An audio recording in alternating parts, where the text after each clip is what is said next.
panguva ine panokonzi ngeZimbabwe iri ine political showdown, patikuona kuti nawo dzima constitutional amendments nawo dziri mubishi dziri kumanyisiwa panguva ine kuti dzipase through.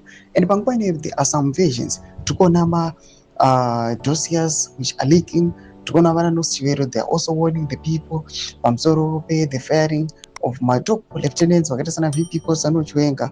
Panguva ine tikuona kuti the ZNA Commander Lieutenant General achautaura kutafumane oya panguva ine achitaura pamusoro aiwape kuma barracks, ataura pamusoro pekuti kumodernize the Zimbabwe National Army panguva ine ndio their first priority. They are modernizing it at a time panokonzi there are some political tensions, zvina zvina kumira zvakanaka, and they are treating this carefully just because they know at any time it can escalate. Sanapinda mashikambanyi kwa panguva ine ndio subscribe or like or turn on the bell icon.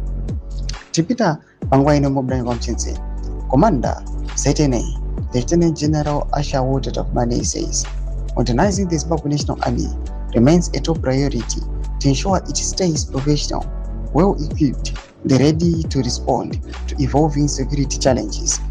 #unity, #peace, #development. Tomba developments are good panguva ine vachiti vakomana they want to modernize their army panguva ine panokonzi at a time parunyasmankonzi the situation is very tense.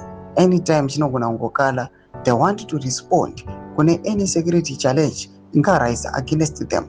They want to stay equipped and professional in order to handle any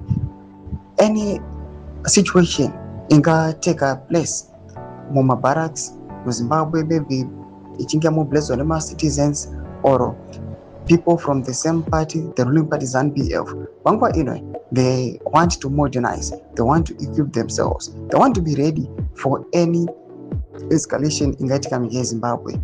Pinda ngome section mendo dzafungira aim kuti pamusoro pechitiko ichi. So subscribe or like up or turn on the bell icon.